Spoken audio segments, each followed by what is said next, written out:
प्यारे दोस्तों, आज हम आपको एक ऐसे शख्स के बारे में बताएंगे जिसने 33 कल किए वह चोरी डकैती और कत्ल करने में मशहूर था।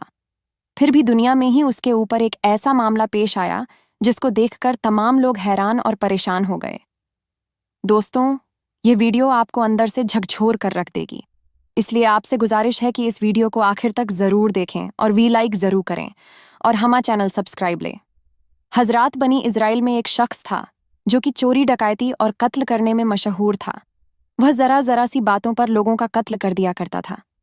जब उसने 33 कत्ल कर लिए तो उसके दिल में अचानक से ख्याल आया कि मुझे भी अल्लाह ताला के सामने हाजिर होना है। मैं अपने रब के सामने उन लोगों के कत्ल की क्या वजह बताऊंगा। इसी फिक्र में वह बहुत बेचैन रहने लगा और उसने लोगों से पूछना शुरू कर दिया कि क्या मेरी भी तौबा कबूल हो सकती है। फिर उसके दिल में ख्याल आया कि क्यों ना किसी आलिम के पास जाकर उनसे सारा वाकया मालूम करूं और उनसे पूछूं क्या मेरी भी तौबा कबूल हो सकती है। फिर उसने एक शख्स से जाकर मालूम किया कि मैंने 33 कत्ल किए हैं, क्या मेरी तौबा कबूल हो सकती है। तो उस शख्स ने कहा, तुम्हारी भला तौबा कैसे कबूल हो सकती है? जो इंसान 33 कत्ल कर चुका हो उसकी तौबा कबूल होने का कोई सवाल ही नहीं है। जब कातिल ने इतना सुना तो उसे गुस्सा आ गया और वह कहने लगा, मैं 33 कत्ल तो वैसे ही कर चुका हूं, क्यों ना अब एक भी कर दूं। और फिर उसने एक तलवार निकाली और उसने अपनी तलवार से उस इंसान का भी कत्ल कर दिया। उस शख्स ने उसका कत्ल तो कर दिया, लेकिन उसके दिल में ख्याल यही रहा और बेचैनी बढ़ गई कि मैंने खामखा इसको कत्ल कर दिया। उसके दिल में आया कि कोई ना कोई तो सूरत ऐसी होगी जिसके जरिए से मेरी मगफिरत हो सकती है। फिर इसी जुस्तजू में वह लग गया और उसने लोगों से यह मालूम किया कि इस दुनिया पर सबसे बड़ा आलिम कौन सा है, ताकि मैं उससे अपना मसला मालूम कर सकूं। आखिरकार उस कातिल को कुछ लोगों ने बताया कि फला जगह पर एक आलिम रहते हैं जो कि बड़े ही आलिम दीन हैं, तो तुम उनके पास चले जाओ, वह तुम्हें ज़रूर बताएंगे। फिर उस कातिल शख्स ने आलिम दीन को तलाश करना शुरू कर दिया। चुनांचे उस शख्स को वो आलिम साहब मिल गए। फिर उस कातिल शख्स ने अपनी जिंदगी का सारा किस्सा आलिम साहब को बताया और कहा कि क्या मेरी भी बख्शीश हो सकती है, क्योंकि मैंने इस वक्त तक 84 लोगों का कत्ल कर दिया है।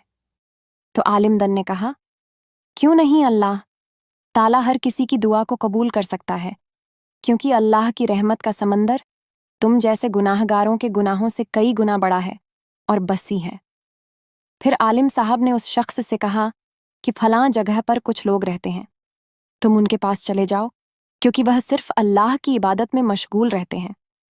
तुम भी उनके साथ इबादत में मशगूल हो जाओ और सच्चे दिल से अल्लाह ताला से अपने गुनाहों की मुफी मांगो, इंशा अल्लाह ताला तुम्हारी बख्श जरूर होगी। हजरात, फिर वह शख्स बस्ती की तरफ चल दिया।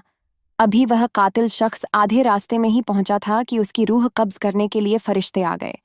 अब उसकी रूह ले जाने का मसला खड़ा हो गया।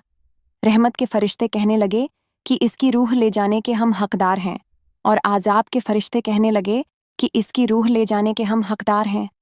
रहमत के फरिश्ते कहने लगे कि यह इंसान अपने गुनाहों से तायब होकर नेक लोगों के पास इबादत करने के लिए जा रहा था, इसलिए इसकी रूह को हम लेकर जाएंगे। और अजाब के फरिश्ते कहने लगे कि इसने अपनी सारी जिंदगी गुनाहों में काट दी है, इसलिए इसकी रूह को हम लेकर जाएंगे। इसी दौरान आसमान से एक फरिश्ता इंसानी शक्ल में हाजिर हुआ। बाज रिवायत में यह है कि वह फरिश्ता हज़रत जिब्राइल अलैहिस्सलाम थे। हज़रात, उस फरिश्ते ने आकर उन फरिश्तों का दरमियान यह फैसला किया कि यह शख्स जहां से आ रहा था और जहां जा रहा है उसकी दूरी को नाप लिया जाए। जिस तरफ की मुसाफत कम हो यह उसमें शुमार किया जाएगा। चुनांचे जब दोनों तरफ की ज़मीन को नापा गया तो यह शख्स नेक लोगों की बस्ती से एक बालिश्त करीब था। हुक्म हुआ कि इसको रहमत के फरिश्ते लेकर जाएं, क्योंकि अल्लाह तबारक व ताला ने उसकी मगफिरत फरमा दी है। सुभान अल्लाह, खुदा हाफिज।